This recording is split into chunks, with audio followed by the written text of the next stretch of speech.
I'd like to call to order the regular school board meeting for the Essexville-Hampton Public Schools for the month of May. Pledge of allegiance, please. Right here. I pledge allegiance to the flag of the United States of America and to the republic for which it stands, one nation, under God, indivisible, with liberty and justice for all. Roll call, please. Here. Here. Yes. Here. Here. Here. Here. Do I have a motion to approve the agenda as presented? I motion to approve the agenda as presented. Support. Moved and supported. Any discussion? Roll call, please. Neary? Yes. Levine? Yes. Moraski? Yes. Cox? Yes. O'Neill? Yes. Rusho? Yes. Sandsburn? Yes. 7 yes. Next is statements from the board.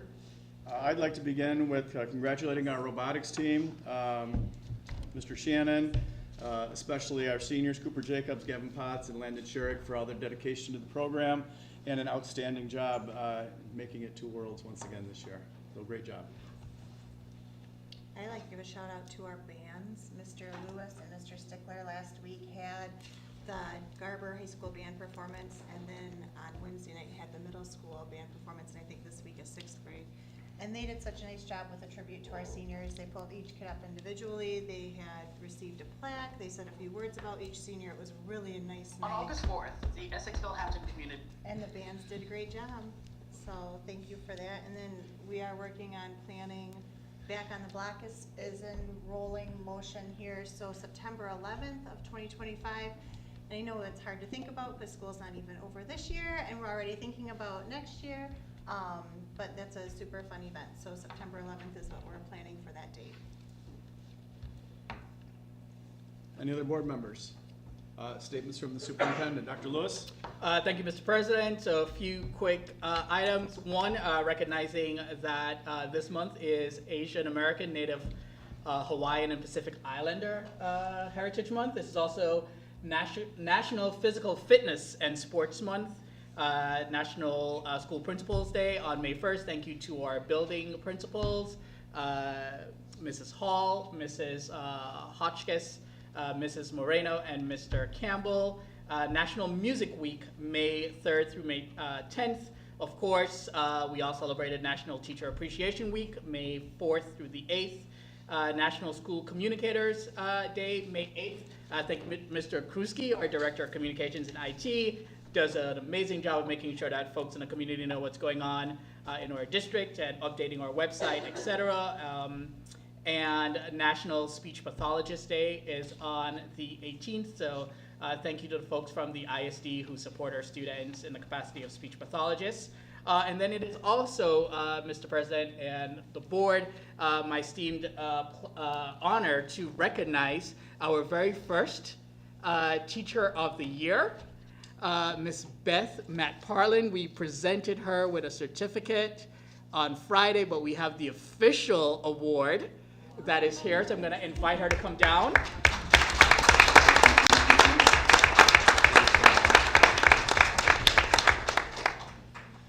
And while you come down, it's pretty heavy. Wow. Congratulations, and we'll make sure you get a photo with the entire board. Absolutely, what an honor, what some an words. incredible honor to receive this, but I must say I'm amongst some of the finest educators ever, okay, and many of them are here right now. So I'm sure I'll be the first of many, and I'm sure it's a pretty tough decision, because we have some great educators amongst us. Forever a Duke. Well, don't worry,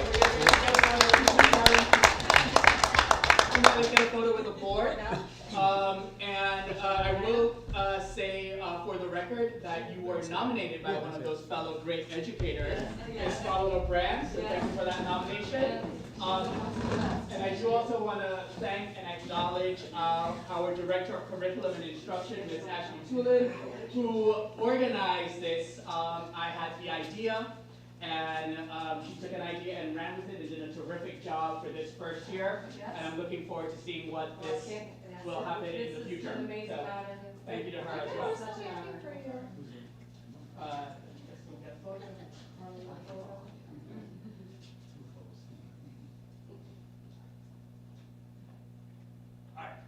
me. Big smile on three. 1, 2, 3.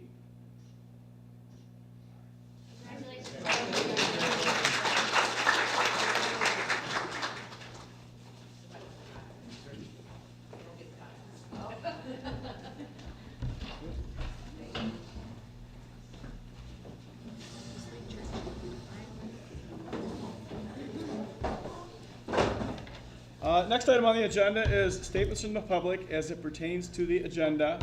And if you have something to say, I ask you to please stand, introduce yourself, and you have 5 minutes to speak. Any statements from the public? Hi, Kristen Peniak. I'm a Garber graduate and a mom of 2 boys, school of choice. I am just here to encourage you.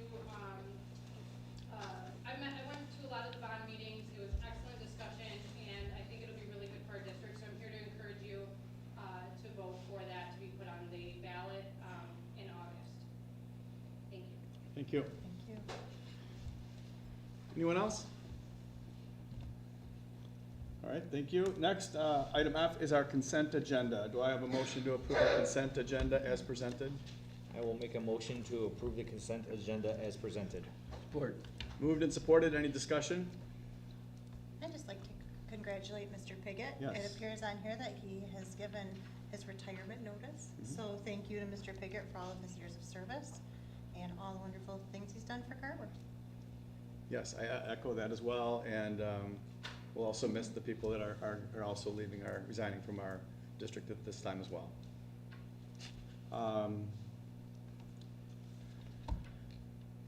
Anyone else? Discussion? No? Ms. for it? Levine, Yes. Marasky, Yes. Cox, Yes. O'Neill, Yes. Russia, Yes. Neary, Yes. Sandsworth. Yes. 7 yes. Next is the scheduling of the 2026-27 budget hearing. I'm going to turn it over to Dr. Lewis.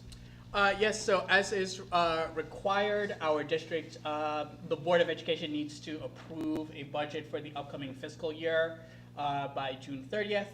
And so the Finance Committee met a little bit earlier this afternoon and did discuss a process which would have Ms. Jazerski and myself presenting that preliminary budget for FY 27 to the Finance Committee on June the 1st at 4 p.m. at a Finance Committee meeting, and then having that based on feedback from the Finance Committee, bring that proposed budget to the June 8th meeting for adoption if the board were to see fit.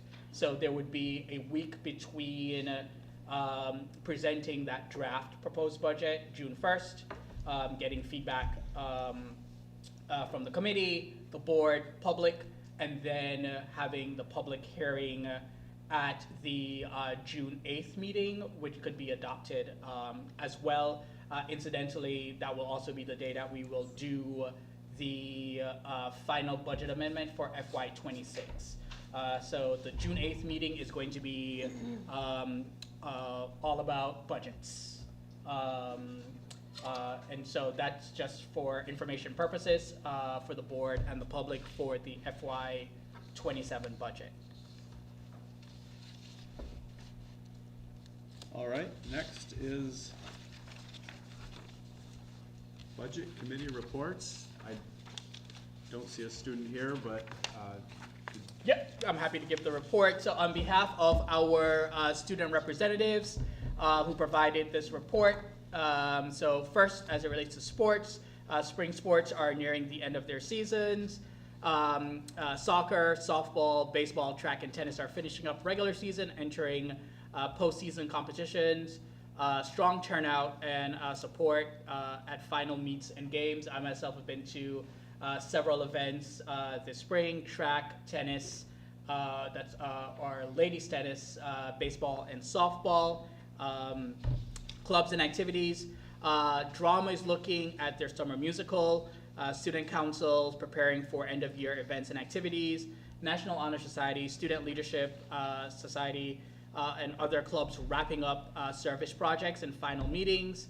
And then there is, of course, an increased focus on end-of-year celebrations.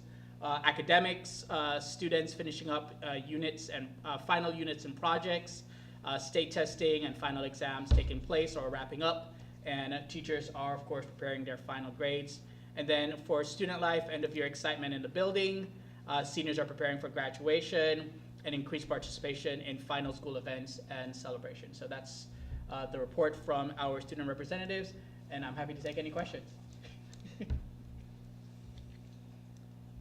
All right, next up is Building and Grounds. We met on April the 29th and discussed some old business, which was the purchase of Little Saints building, which we'll be talking about a little bit later in the agenda this evening.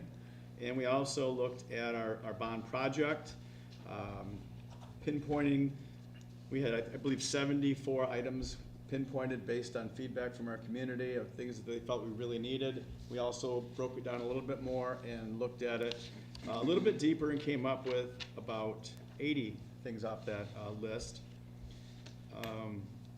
That would increase our proposal a little bit, which we'll speak about later on in the agenda. Also, we talked about Dr. Lewis applying for several grants that could take place of some of that money in the bond to replace like boilers and things like that, so that we could reallocate some of that money for some other projects that we still feel very important need to happen and take place yet. Anything else? Mr. O'Neill, Mr. Rusho, that I'm forgetting?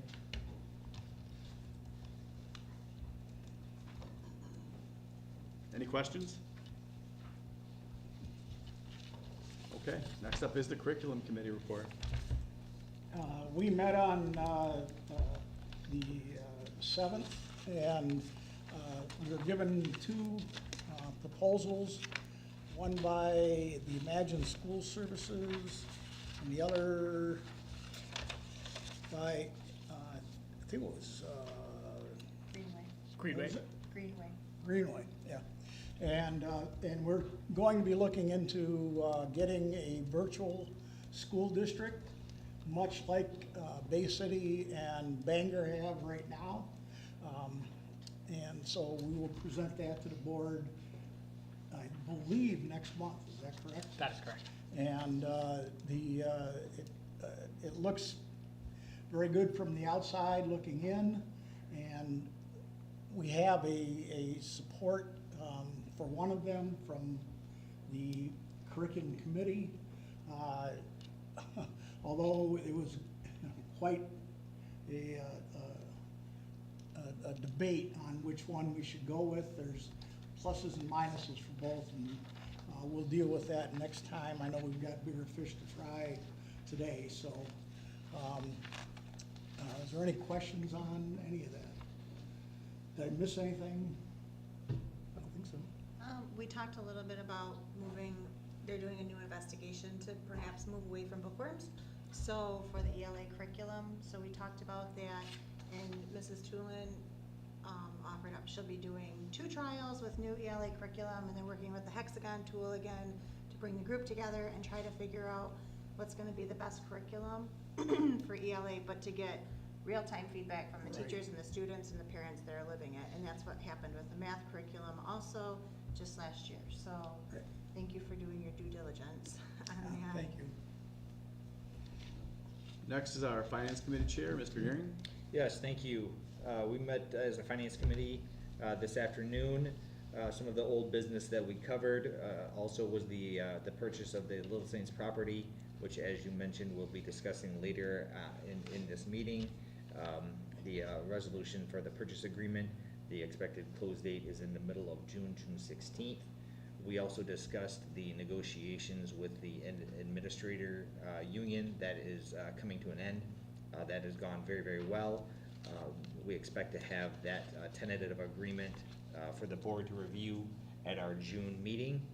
And then we also reviewed the finance dashboard that Mrs. Jezierski has completed. It is now included in the monthly board packet that we have all received. The actual dashboard that will start to go on our website is as part of the budget transparency section, and the kind of the spreadsheet which details kind of all the spending compared to the original and amended budgets. are now going to be included in our monthly board packets. So you can review those as well. As far as new business, as Dr. Lewis mentioned, we discussed and came up with the proposal for the June 1st review of the 27 budget for the Finance Committee to review, so that it can be presented into the entire board on the June 8th meeting. So if anyone has any questions about the Finance Committee or the actual Finance dashboard, I'd be more than happy to answer those as well. But that was the Finance Committee meeting that was held earlier today. The only other thing I want to add is there's been a lot of work to apply for a lot of grants. Sure. And there was a couple last minute opportunities we had. So they found out Friday there was a deadline by Sunday, and the amount of scrambling they did to make sure that we were able to submit a grant was pretty cool. I know it was a lot of work, and I appreciate every chance we get to capture that. And seeing something that seemed a little challenging but rising to the challenge is really great to see. With the grants, what's the timeline for knowing if we get approved for the grants? Obviously, you're doing multiple grants, so there'd be multiple timelines. What's the average life of a turnaround for an approval on a grant? It varies on the grant. So some of the state grants have not given us a deadline. Last Friday, the Dow grant that I applied for the Innovation Center, they gave us an update with a slew of additional questions that they were requesting information for, and seemed to indicate that their board will be taking a closer look at our application, I think at their June meeting. So it varies. Next on the agenda is the Garber Student Showcase, focusing on the National Honor Society. Who am I turning this over to, Dr. Lewis? Mr. Campbell? Good evening, everyone. With us tonight presenting, so you don't have to listen to me, we have Mr. Grady Chernowski and Ms. Alyssa Bowker, both 11th grade students at Garber High School. They're going to be presenting about their experience working at the Day of Caring through the United Way. We had NHS and SLS participate, and they're going to tell you all about it. All right, good evening. So we recently took part in the Day of Caring. It's a big community event held in April. We partner with United Way, and as a school we have a group of students, probably 20 or so, that come together, and we all go down to Veterans Park and just clean up the area, clean up the softball field,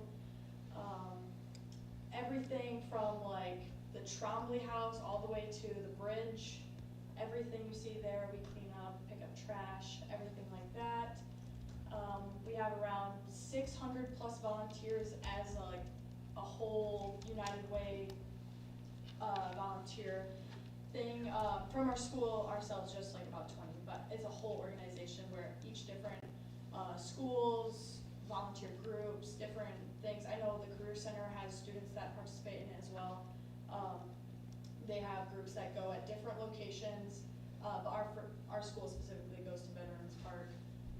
But there's 20 plus project sites, and we go for about 4 hours. Starting at like 7:45ish, we meet here. We get matching T-shirts that we all wear together, and then we head out around 8:15, like our typical school day would start. And that whole project concludes with a big lunch in Winona Park that we all come together and have together. As she said, we had groups from National Honor Society and students leading students there to help out.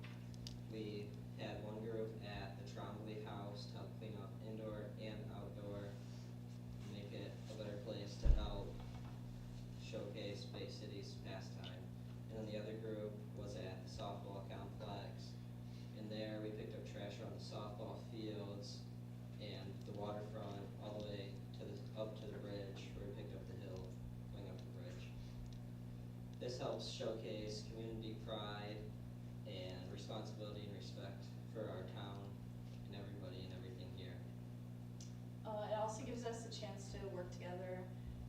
Collaboration outside of the classroom is always something that I think students like to participate in. It gives everyone a chance to be more hands-on, get out in the community, work with each other, and breaking off from the typical day-to-day in the classroom is always nice for students. It also helped connect us with organizations in the bigger community, leaders from our organization, just people that we don't usually get to see and talk to during the school day. We do have a quote that is from Nicole Zach, and it's a day that reminds you all the good that is still in the world because people show up and they are ready to work. And I think that this really just captures everything that we do on that day. Everybody comes, everybody is willing to work with anybody who's there. Split up, divide and conquer. Nobody really complained about where they were. It was just, you got a group, you did what you did, you had fun doing it, and then had lunch all together at the end. That was nice. I think the biggest takeaway was just seeing how many people in different groups will come out to support a cause like this to make our community better as a whole, especially since we're spread out over a bunch of different sites. I think the most rewarding part was going down to Winona Park and getting lunch after, and just seeing everybody in the community together as one. Service like this inspires our students because I think for me personally, seeing like the people at the Trombley House, how excited they were for us to be there working with them to help clean the place up, make it a better place. And students are using these parks, and so it's just really nice to be able to see like our locations be better for our community. So yeah, it's very nice. I know you mentioned about 600 people total. How many from Garber were a part of that? We sent a group about 20-ish, a bus full basically. Okay. And that was from all different grades from NHS and SLS. So. About how many people are in NHS from Garber? I don't know. What did you say? Like 15 or so, probably. Okay. Yeah. Great job. SLS is probably 20. Awesome, great. Did you count how many bags of garbage you picked up? A lot. A lot. Love to see my former students standing here. This is great. Thanks. Anyone else have questions for Alyssa or Grady? Great job, guys. Thank Yeah, you. thank you for your Thank presentation.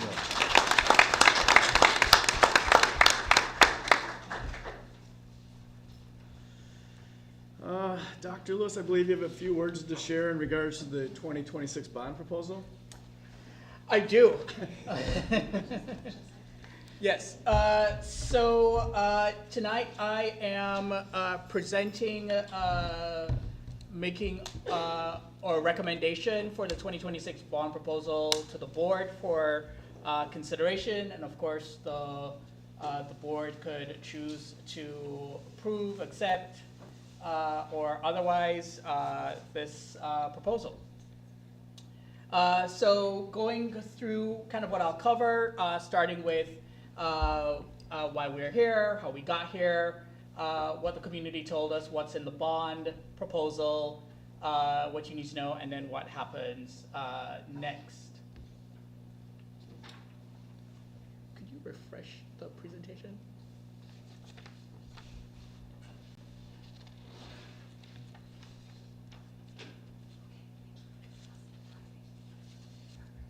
Thank you. All right, so we started off by doing a kind of a comprehensive needs assessment. So the long road to tonight, in 2014, our district had a $40 million bond that was not successful. In 2015, the district then went back to voters and did a $4.5 million bond, which passed. We simultaneously passed a sinking fund that year as well.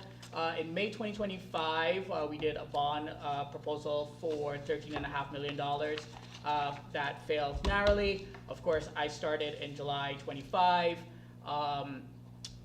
We looked at doing a bond for last fall, decided not to. We launched this new bond advisory committee January 2026, and of course, August 4th is election day. The key here to note is that while the bond proposal failed last May, the projects designed that it was designed to address did not. And so every year we delay, those projects grow potentially more urgent and more expensive. Last year, the bond was for $13.5 million. The proposal for this year, we're looking at about $17.9 million. And the question might be, well, how did you get from 13.5 to 17? Again, while the bond last year failed, the projects remain the same. Some reasons that the number is higher this year: one, construction costs, inflation. So materials rose about 6.2% in 2025 alone. So the same projects from last year would roughly be about $14.5 to $15 million this year. We made some alterations to the scope of the bond from last year. So the last bond did not include having a dedicated centralized early childhood center. This year it does, which we know from feedback from the community that was the second highest ranked priority. We had a comprehensive community process, so we had a bond advisory committee of 96 individuals that went and narrowed down a list to about 80 essential projects across all 4 buildings. And then, of course, we wanted to make sure that we tried to tackle safety and critical infrastructure items. So the cost of waiting and why now matters. So our buildings are 57 to 70 years old. And again, 6.2% increase in construction materials, 12.1% increase in steel, 30% increase in aluminum mill shape materials, and a 4% increase in labor. So again, even with the same number of projects, the scope we tried last year would still be higher this year. A little bit about our current structures. So Bush, or oldest, was built in 1957. Kramer is our most junior building, built in 1969. So all of our buildings have been serving us faithfully for at least the last 57 years, but buildings naturally wear and tear and will have needs. So how did we get here? We started in January through listening. We launched that bond advisory committee with 60 members. That grew to 96. We did listening sessions, we did surveys, we did building tours, we did a bunch of different things to make sure that this was really a community-involved, community-driven process. We considered what's the strategic plan for the district or portrait of a graduate. Locally, what's workforce needs telling us? Do we consider program alignment? So those are some of the things that we considered. We went through various iterations of doing a facilities comprehensive needs assessment to think about facilities master planning, and then with our partners from Cedric and Farida, as well as from R.C. Hendricks, who are both here with us this evening, and I'm sure to have answer questions from the board later, and identified 122 projects in total. We then wanted to engage the community, so we sent out mailers with the community to have them give us feedback. We were very intentional about making sure that folks who did not have access to technology could call in and complete the survey over the phone. We got 547 responses, which helped us to get to that 80 projects. So again, from the 122 projects, we narrowed that down here in this very same room. The Bond Advisory Committee narrowed that to essentially 74 items, which was roughly about $11.7 million, with, if you include construction management fees, bond issuance fees, etc., would have been about $15 million, which would have been the equivalent of an estimated $2 million increase. 2 days later, the Buildings and Grounds Committee met, and our board president gave an update earlier about that on April 29th, and decided to add a few more projects to get that list to 80, which would have been approximately $13.9 million. And then again, with the construction management fee, engineering design fee, bond issuance fees, etc., that got the total up to $17.9 million, or the equivalent of a 2.35 mil increase. And so it's based on all of this that we got to a final project scope of 80 items that is in this final recommendation.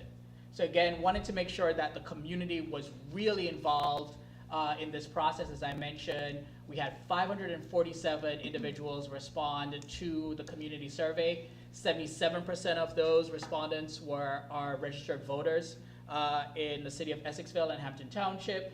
55% of folks said that they think the district is heading in the right direction. 52% of the respondents have been residents for 21 years plus, and 24% of the respondents were 65 years or older. So we really wanted to make sure that we had a wide cross-section of community input. The top priorities from the community, they ranked safety and security as the highest priority. Infrastructure improvements came second, and then upgrading learning spaces came third. For key initiatives, the top highest ranked key initiative was returning Kramer to a 6 through 8 building. Second to that was that dedicated early childhood center. Third was adding 4 classrooms to Varellen so that we could move 5th grade from Kramer to Varellen. And then fourth was adding 6 classrooms to Bush. In that survey, we did ask respondents about how they felt about a 2 mil increase versus a 4.2 mil increase, which is important to note. We did not ask specifically about a 2.35 mil increase, but 78% of residents said that they definitely or probably would support a 2 mil increase.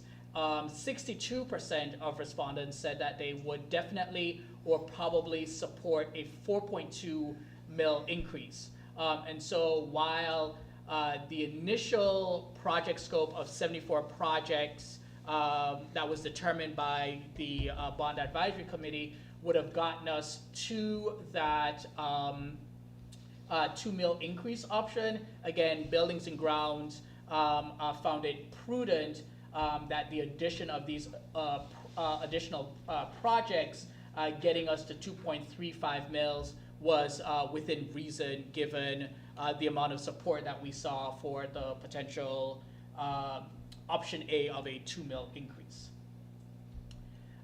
So what's in the bond? So start by recognizing just kind of how school bonds have been doing statewide.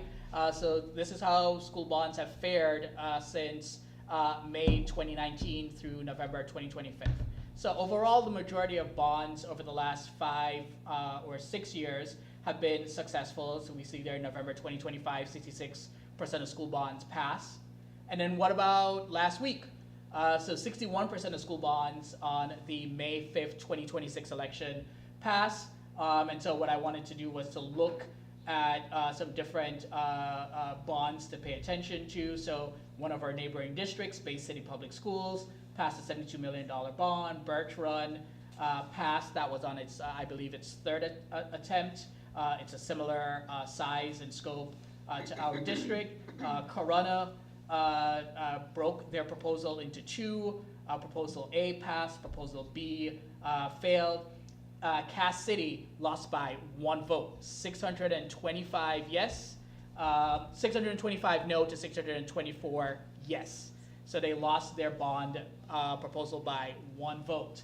And then Hopkins is an exact tie. And then Brighton, a huge bond. I think that might have been one of the largest Tuesday night. 156 million failed. So our bond proposal totals, again, $17.9 million. It's 80 projects, represents a 2.35 mil increase. So again, we have things here addressing the 3 areas that the community said was important to them. So safety and security, critical infrastructure, and instructional modernization. So we have something there across those 3 areas. When we look at what's in the bond for Bush, it's approximately $3.5 million. So we have the 6 classrooms, renovation so that we could have a wing of the building for specials, so music, art, STEM, etc. A new main office, a lot of safety issues, removing all the asbestos tiles, things of that nature. So again, Bush about $3.5 million. For Varellin, roughly about $2.5 million is included in this proposal. For new classrooms, again, tiles, that huge expense of replacing the boiler at Varellin.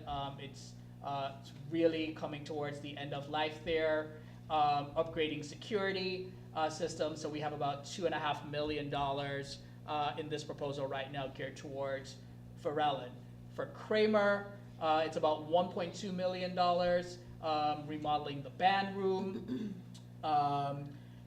looking at changing up the parking so that we could improve the flow of traffic and parking on the main campus, which it shares with Garber High School, upgrading some security systems, and then enclosing in the cafeteria space and also expanding the cafeteria space to improve flow there and security.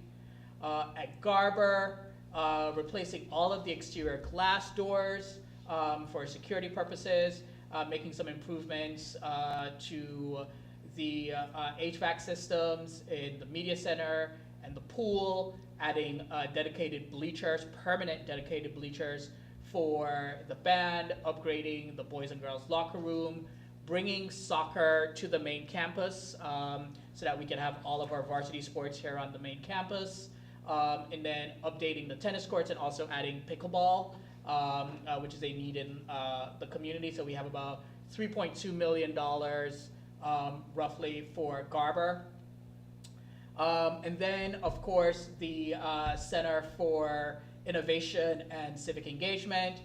So as many folks know, and I think we sent out a press release about this today, in 2024, thanks to the hard work of Mr. Shannon, our district received $1 million grant from the state to start a community center that would focus on science, technology, engineering, mathematics, but also serve as a community hub for workforce development. However, that $1 million is not enough. So we've allocated some funds in this bond proposal to help move that project forward. Right now, that number is about $1.3 million. And as I mentioned earlier, that Dow grant that I mentioned is to go towards that, and then there are other grants that I've been applying for as well to help get this project across the finish line and make sure that Mr. Shannon's vision comes fully to fruition. And then, of course, the Early Childhood Center, which will also couple as an administrative building. So that is the Little Saints building. Many of you in this room went there for preschool, or you sent your own children there for preschool. That program closed last year. The building's just been sitting there. This is a great opportunity for us to partner with St. Jude's Thaddeus. And the first floor would be programming for children, or GSRP classrooms would go there. Right now we have 1 GSRP class. This would allow us to potentially have 2, maybe 3 GSRP classes if if the spots are available. We would also be able to serve more students for preschool and daycare.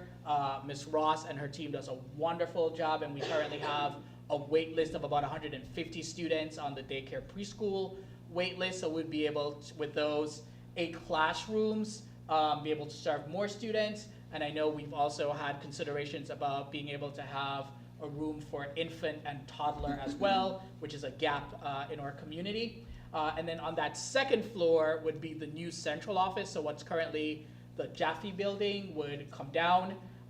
So again, kind of moving cost. So by knocking down Jaffe, the cost associated with that would go there. so that we're not adding unnecessary costs to the district's bottom line. And then our district is also, as mentioned by Mr. O'Neill, in the process of launching our own standalone virtual school. And what we have seen to be successful is that high-performing virtual schools will have a physical drop-in center for students enrolled in virtual school. And so on the second floor of the building would be the new Jaffe, as well as the office or the drop-in center for the virtual school students. And so we have about a little over $2 million in this bond proposal geared towards making some of the necessary renovations for this new early childhood and administrative building. There is a broad spectrum of projects touching every single building, every single program in our district. So there's something for everyone in this bond. If your primary focus is academics, there are things in the bond for you. Athletics, there's things in the bond proposal for you.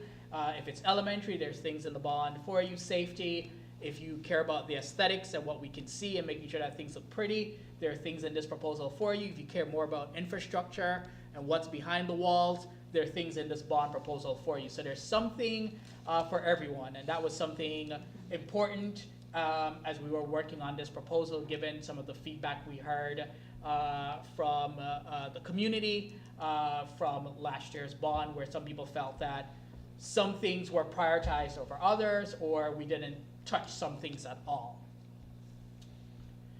So what you should know, so wanted to make sure that as the board considers this bond proposal, what would be the impact on all of us. All of us live in the district, so it will impact our taxes as well.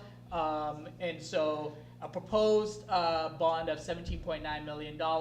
The average home value in Essexville is about $160,000.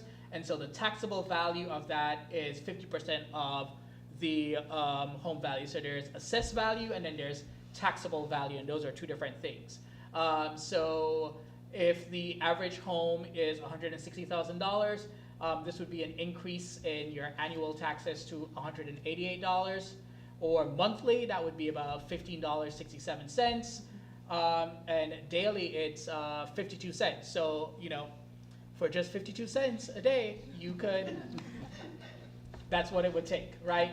And then for our current enrollment of 1,501 students, a $17.9 million bond represents about an $11,900 investment per student over the life of the bond. So wanting to make sure that the board, as you consider whether or not to approve this proposal, understands what are the financial implications for our neighbors and friends in the community. So some of the things I considered into making this bond proposal, did not do that lightly. It was a lot of hard work. Certainly, again, want to thank all of the committee members. So I really considered making sure that we had the right projects. And I think I shared with several board members that last Tuesday, May 5th, I was up till 1 a.m. refreshing the results, wanting to make sure to see how all the bonds did statewide. So that was something that I considered as a part of this proposal.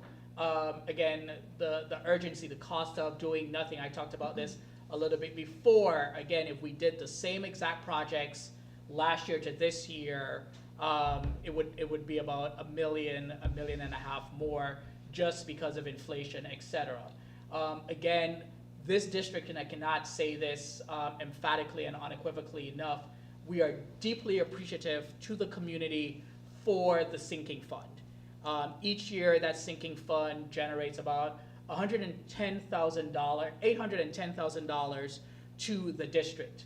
But as you saw earlier, a new boiler alone at Varellin is about $355,000.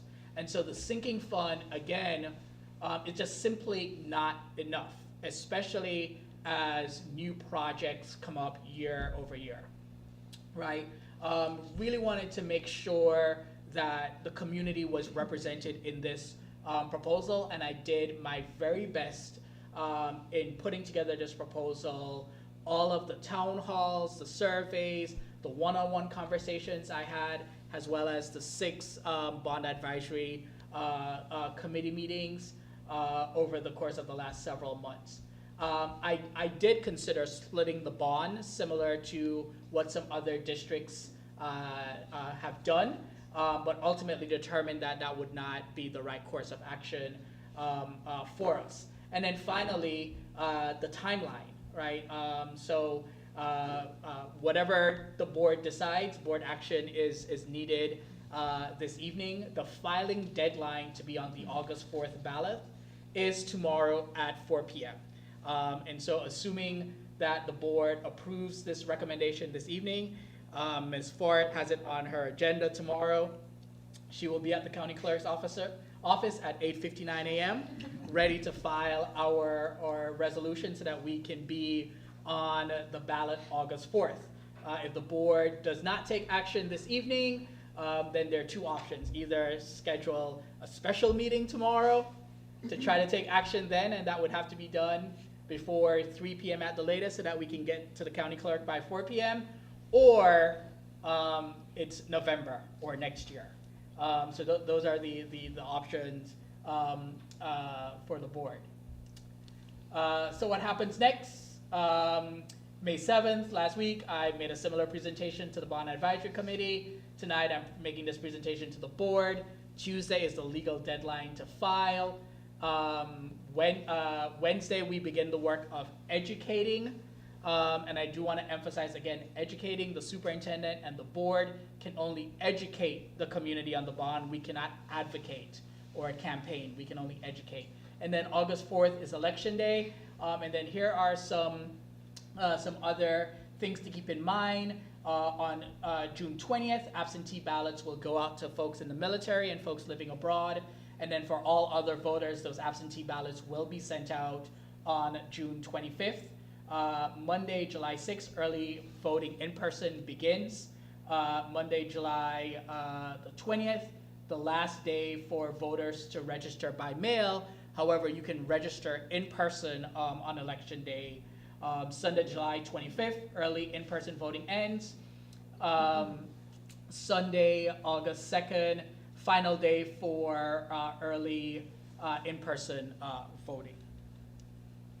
So some frequently asked questions: can bond funds pay for teachers or salaries? The answer is no.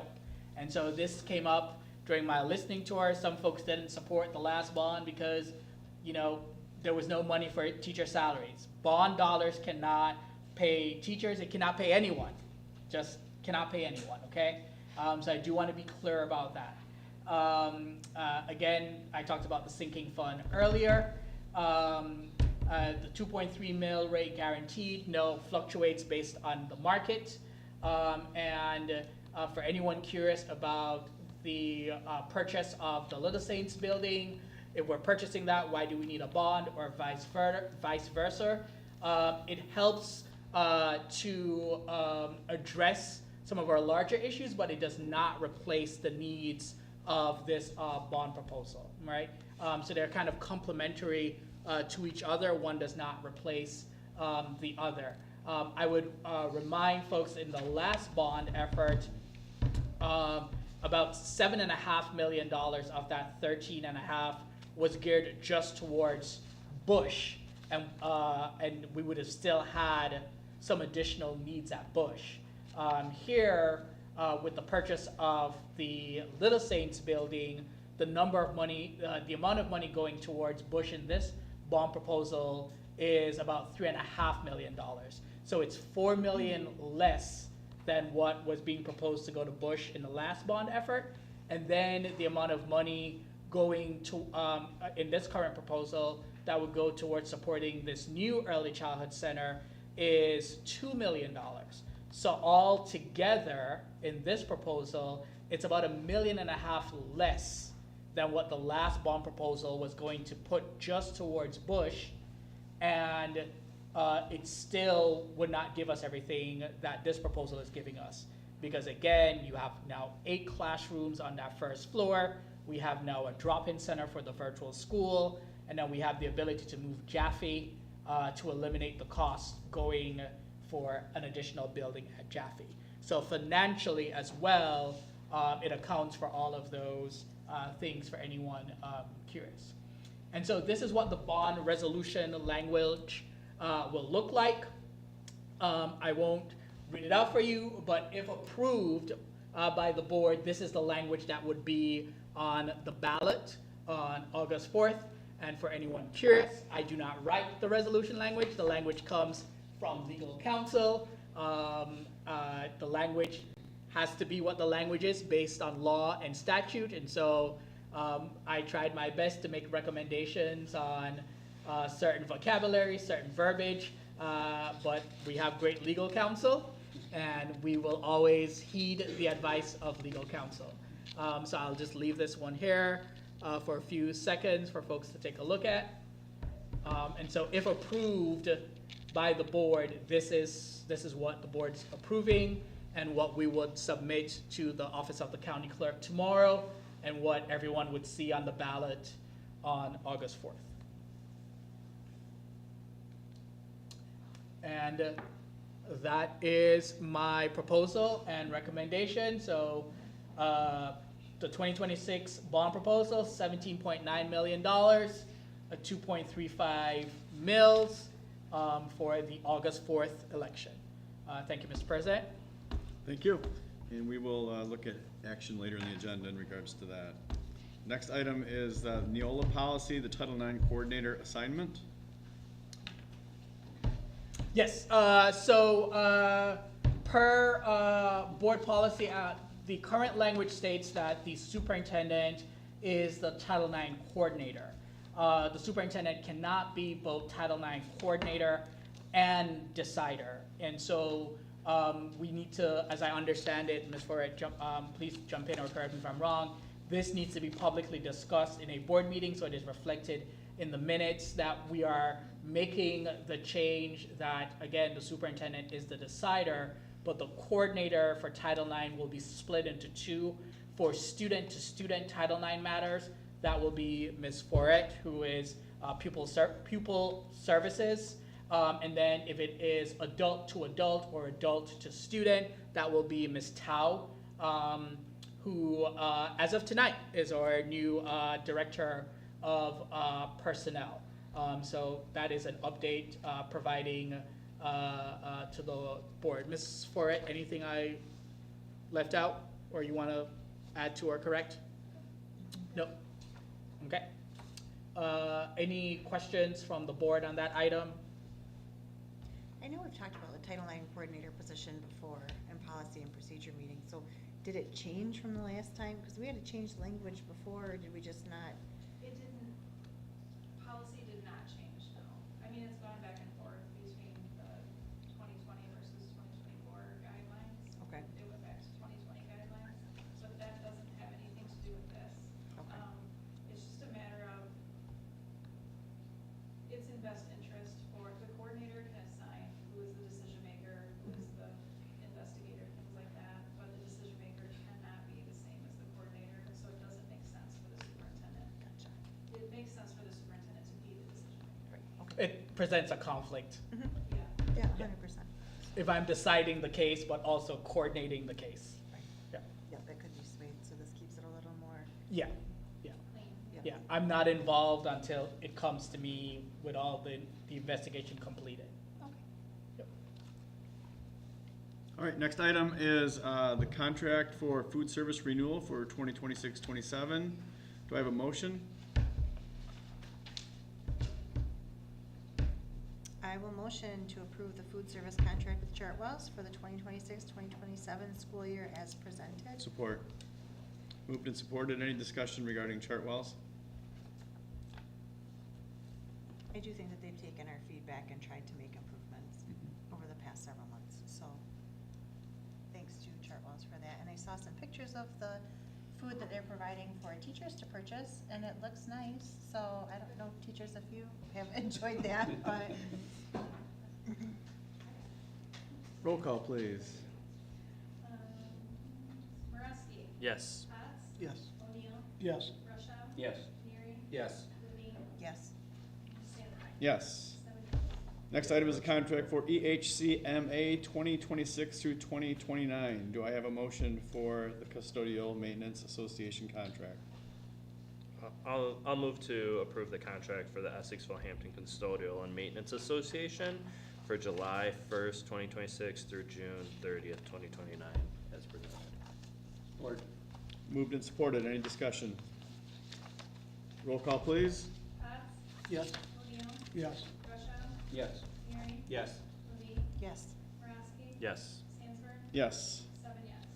Next is a letter of agreement with the EHEA for letters training compensation. Do I have a motion to approve?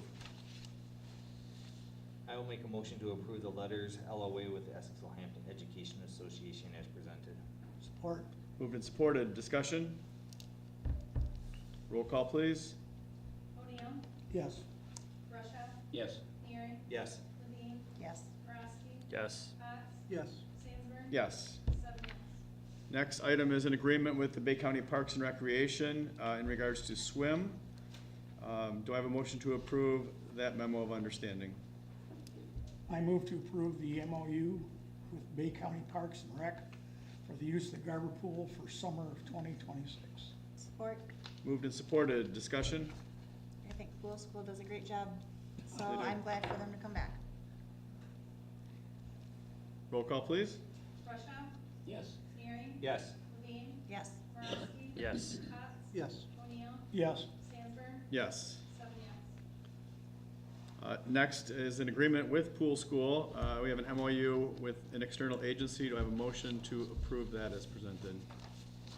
I move to approve the MOU with Pool School to run the swim program at the Garber Pool for summer 2026. Support. Moved and supported. Discussion? Roll call, please. Neary. Yes. Levine. Yes. Boraski. Yes. Cox. Yes. O'Neill. Yes. Russia. Yes. Stanford. Yes. 7 yes. Next is a resolution for the ISD budget. Do I have a motion to approve the ISD budget as presented?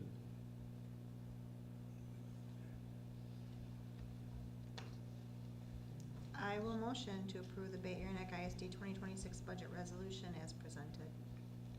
Support. Moved and support. Any discussion? Okay, roll call, please. Levine. Yes. Boraski. Yes. Cox. Yes. O'Neill. Yes. Russia. Yes. Neary. Yes. Stanford. Yes. 7 yes. Next is a resolution for the EHPS 2026 bond that Dr. Lewis just finished presenting. Do I have a motion to approve? I will make a motion to approve the resolution for the Essexville-Hampton Public Schools 2026 bond resolution for August 4th, 2026 election as presented. Support. Moved and supported. Discussion? So I know this was a super long process, and there was so many people, and I think it was triggered by a big dream with the STEM Center, and from there, it expanded. There was a lot of work that went into it the first time around.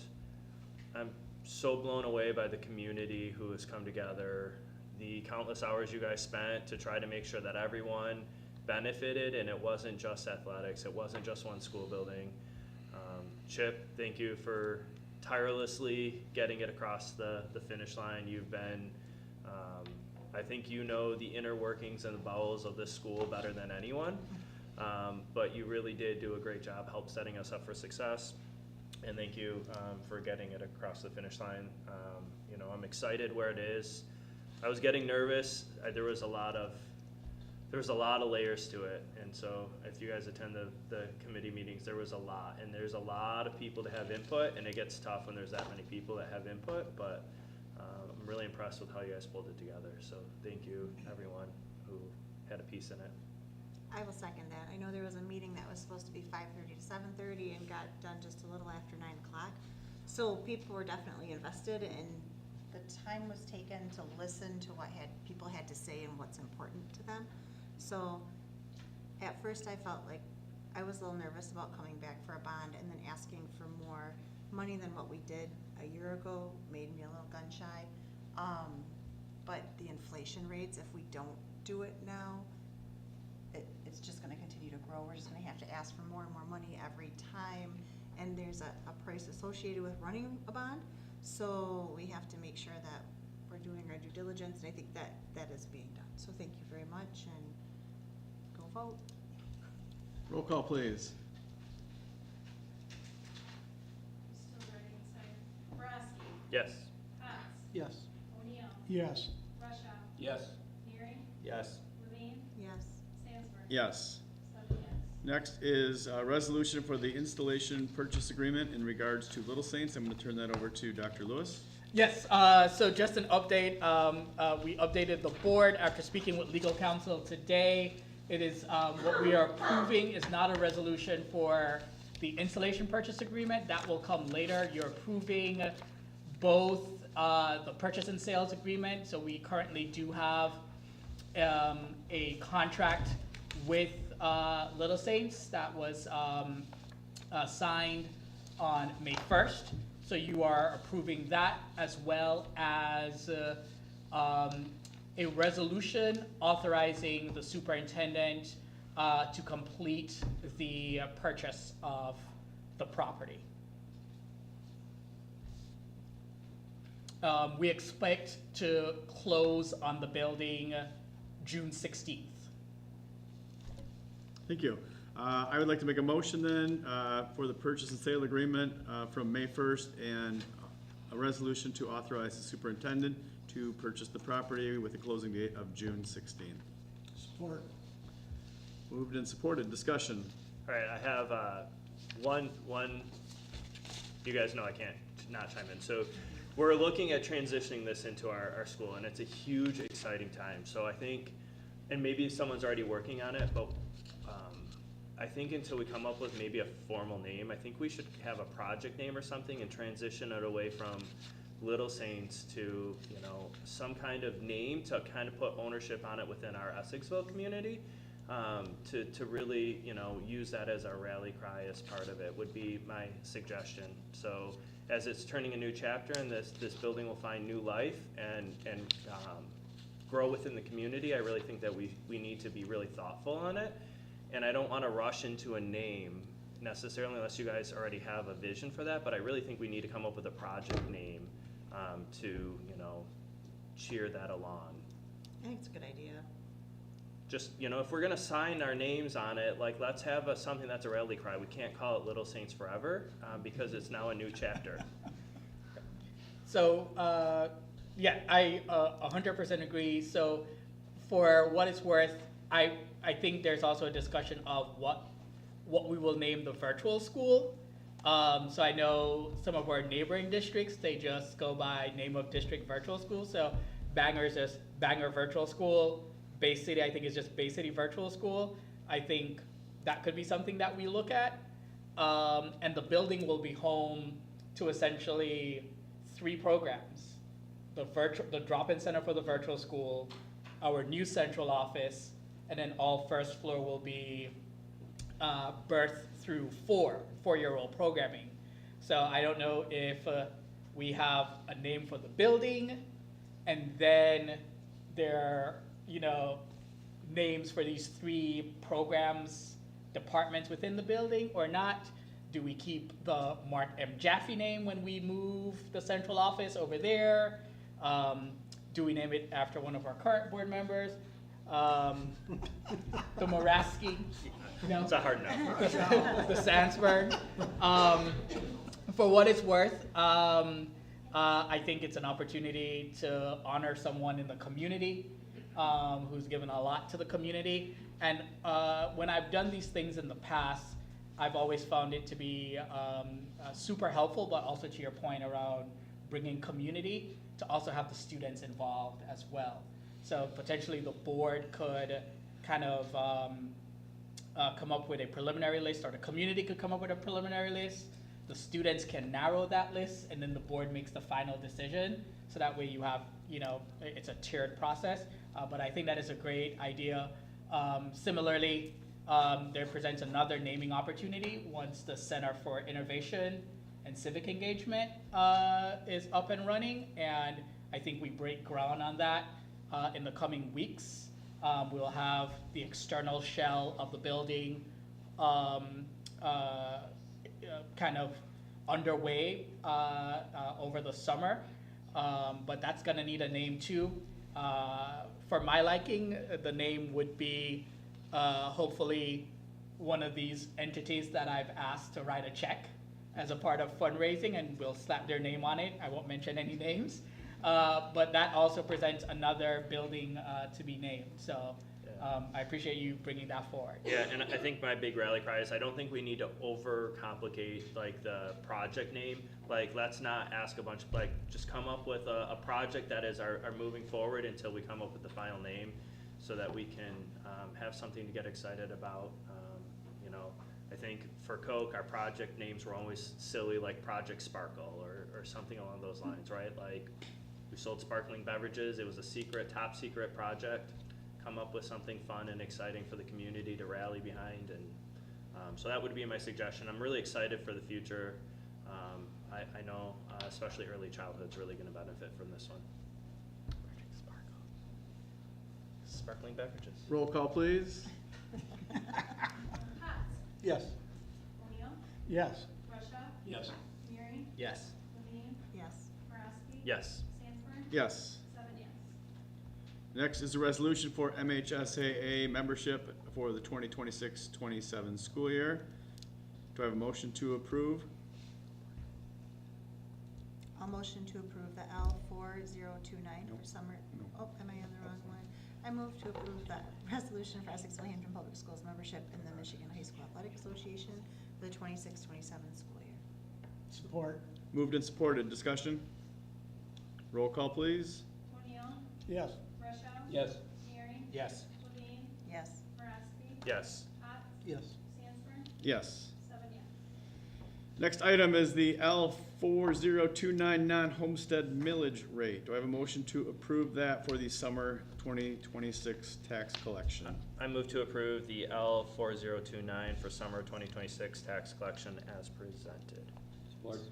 Moved and supported. Discussion? Roll call, please.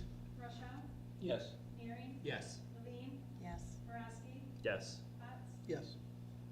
O'Neill, Yes. Sandsworth. Yes. 7 yes.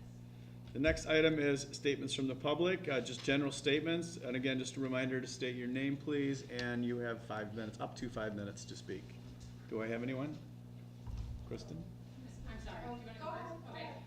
Kristen Geniak, I am a school of choice mom of a son in both Bush and in Verone. And I just wanted to take about 1 minute to talk about recess. Recess is so important for these kids, especially boys.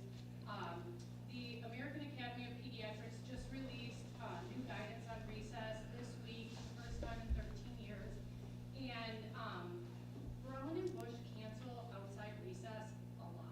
And I don't have the data on how often that is, but my boys say it gets canceled often. And I know it's cold, but we all send coats and hats and boots and all of that stuff. And the boys, especially the boys, girls too, but they need the opportunity to run and get their energy out. There's also a bill in the House right now, Bill 5794, that is mandating 40 minutes of unstructured, predominantly outside recess. And it also eliminates the ability for educators to take away recess for disciplinary issues. And I just think these two things in the media right now here in Michigan is a really good opportunity for this board to talk about your recess policies, because these kids need the recess. And I think your behavior and your educational outcomes will improve if we can get these kids outside more. And like I said, as you can see, they're busy. I'm sorry, jumping over here. But it gets canceled a lot. And again, I know we're in Michigan, and I know it rains, and I know it's cold, but these kids need opportunities to run. Sorry. So that's my little pitch, to please, over the summer, take a look at recess and get these kids outside more. Thank you. Good use of props as well.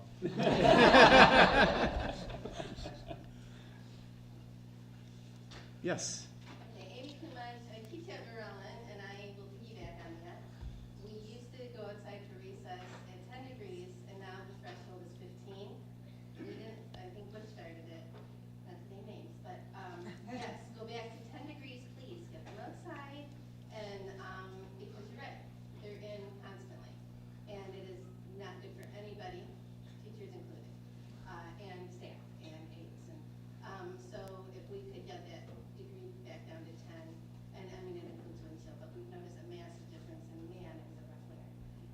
2 snow days.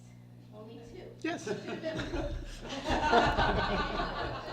take any more time, but when outside recess is canceled, they do things like watch movies, which is not giving these kids any movement opportunities, right? Like, watching movies is not going to get their sillies out. I appreciate that it's cool, but they can handle 15 minutes outside. Thank you, Ms. Kamacha. Anything further? Okay. You had one more. Oh, yes. My name is Megan Bagley. I'm a graduate from Carver, and I have a daughter in preschool here. I just wanted to circle back to the bond and thank the board for approving that. We worked very tirelessly as a committee to that. So tirelessly that I even volunteered as chair for the advocacy committee going forward. So look out for that, and I just wanted to again thank everyone who was involved in moving forward for your approval. And thank you Yes, for thank stepping you. forward. Yep. It was a long pause in that meeting waiting. Yeah, go ahead. I'd like to second that, Ms. Sarah Shinjack. I am Lisa, mindfulness teacher, and an employee in the district for 23 years. I work at Bush and Burlington, 5th through 4th grade, so I service over 600 elementary students in this district. I'm an alumni, and I have a student at Kramer.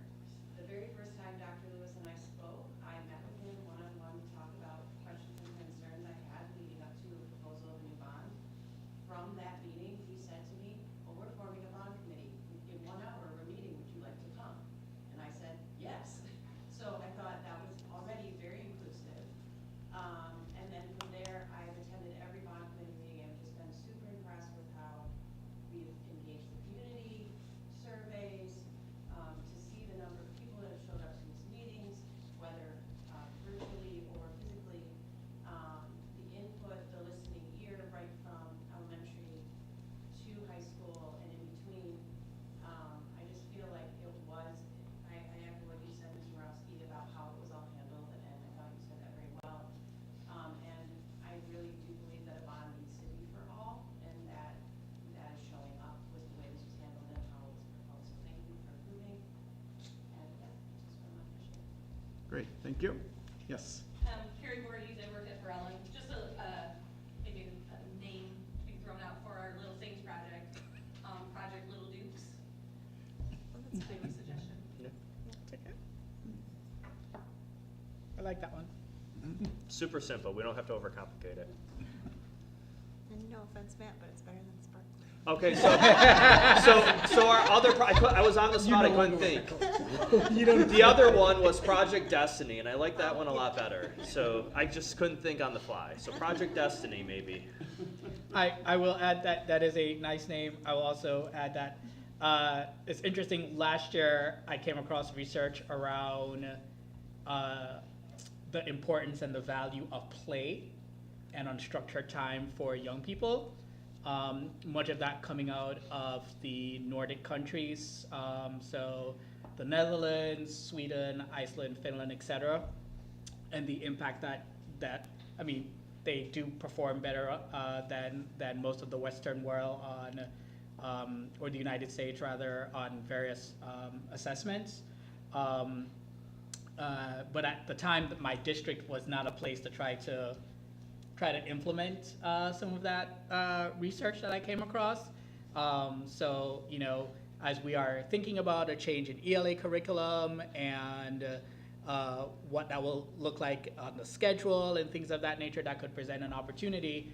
And again, going back to some of the things I thought about and considered in this bond proposal, the more indoor spaces you have when it is cold outside, you might have now an additional multi-purpose room or what have you. Or even just like at Varela having an electives wing versus, you know, the music and mindfulness room was a closet, lunch was happening in the same place where PE happens. So even if you wanted to keep kids inside at Varela for recess, you can't because the other age groups have lunch. So the more spaces you have as well potentially opens opportunities to have indoor play and recreation. So I definitely second that, and I will defend my snow days Especially as I see some districts are now applying for waivers because they ran out of days, and or they're looking to make up days at the end of the school year, which we don't have to because of my 2 snow days. So thank you. Any other further statements from the public? I would just repeat what you said about going back to the 10 degrees. It was, well, that was what we had forever. I know it's cold, but I'll echo what you said. We live in Michigan and we do preparing things for that. Of course, we would go by the real feel. There's so much research out there showing the importance of play, getting kids outside, getting them off screens, watching movies. I agree with you. My kid hated it. In 20 minutes, why are we watching a full feature movie? I really feel we need to have them off screens, moving, and if they can't get outside, we need to get creative. And I know Berlin, we tried to get creative, but getting away from just maybe the 15-degree mark. I was saying, the kids were just like, is this the most indoor recess we've ever had? And I said, I think it might be. I don't know. My kids have written a persuasive letter to our principal that we will be giving to her shortly. Okay. That very thing, yes. Other statements from the public? Statements from the board? I want to thank Dr. Lewis for all of his work on bond. It's been tireless, and I appreciate it. Thank you, sir. Yeah. Thank you all for being here tonight. It's nice when we have folks at the board meeting. And congratulations again, Mrs. McFarland. Yes. Thank you. You're welcome. I motion to adjourn at 7:17 PM. Support. Moved and supported. All those in favor, aye. Aye. Opposed, same.